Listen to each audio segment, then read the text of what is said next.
Please welcome a man responsible for advancing some of the best music in the American songbook, the bane of the Big Four himself, the legendary Lee Canady. How are you doing, Mr. Canady? Fine, thank you. Fine.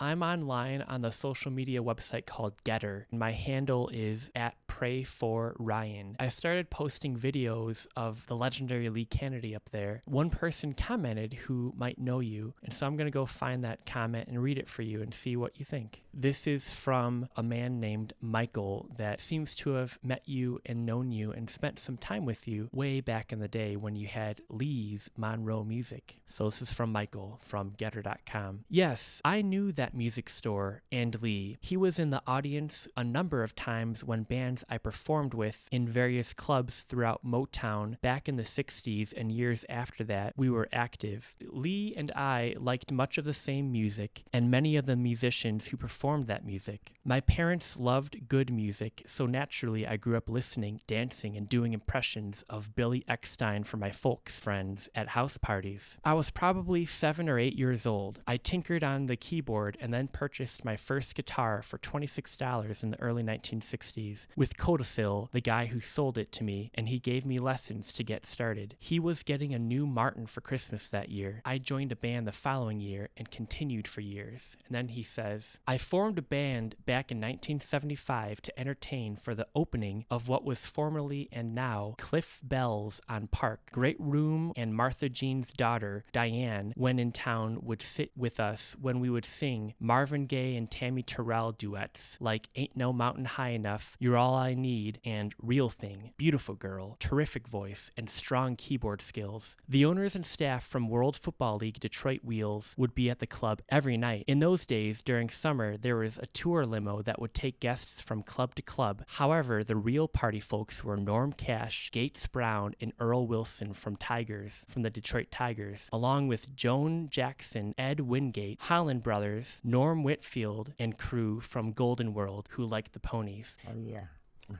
And then one more thing, I was passing out, I made up these flyers. I don't know if I have one in reach here, maybe you can hold up for the camera. I made these flyers for this documentary project. I was passing these flyers out before we started filming today. I maybe gave out 50 of them or 60 of them. One of the people I gave them to, her name was Mary Beth, and she told me that you know her, and she said to say hello, and she wishes you well. Oh, okay. Thanks. Yes.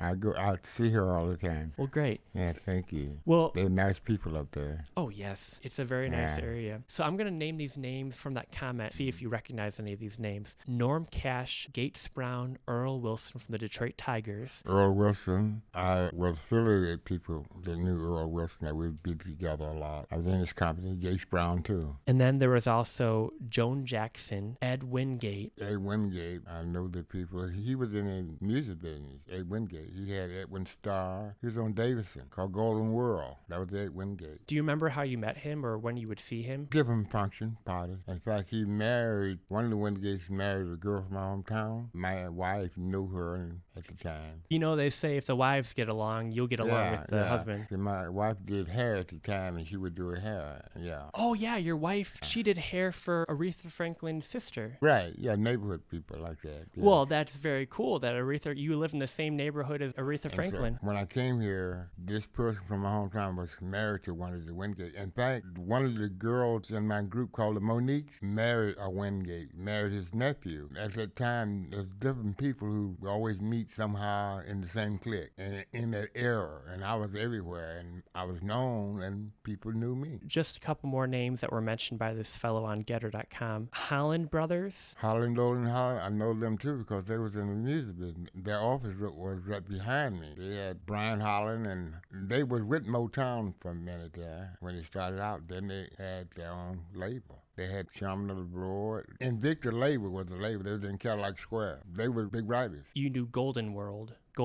like the ponies? Well, I knew the Wingates, like I said, they owned ponies. I think he, up in Canada, I believe. He had horses, I understand. And he had the motel down there at $20,000. He built it new. Golden World was on Davidson and Dexter. What can you tell us about Golden World? I think the Funkadelics came out of Golden World. I remember when they opened up, I don't remember offhand the label. I know Edwin Starr was on Golden World. Anybody who recorded records that made noise, had a hit song, was good at the time. Motown was first, and then Golden World, the one on Cash, was called United Sound. They recorded a lot. They're still there. Barry wasn't just the first one, but see, Barry put everybody else on the map. He wasn't the first, but he was the best. Yes, he has to be.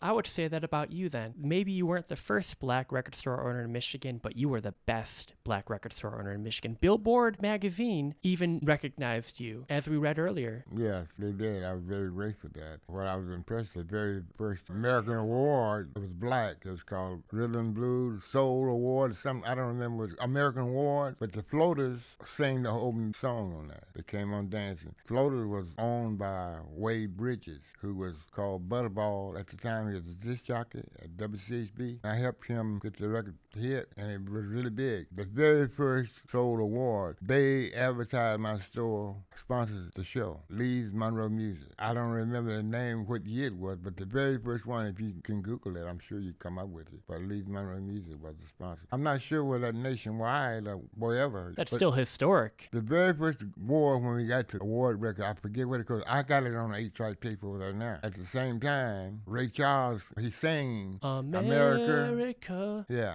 I was going to tape it, him singing that tune, and I backed up. I was put all that together because it was something I was going to keep. And I taped the ad out, and it hurt me so bad. But it should be there now. I should be. Don't you think so? Yes, sir. I don't do much Googling. I don't do anything. I have to, I'm not trying to learn anything. I don't have to Google anything. I just want to know what I already know. I'm not trying. You've lived such a life. I mean, what more is there that needs to be added? I mean, there's so much been a richness. Great ride, been a great ride. I wonder why I'm still here, Well, you're here because you deserve it. You've paid your dues long ago, and you deserve the respect, and I hope you get it. It has sensitivity. It don't die,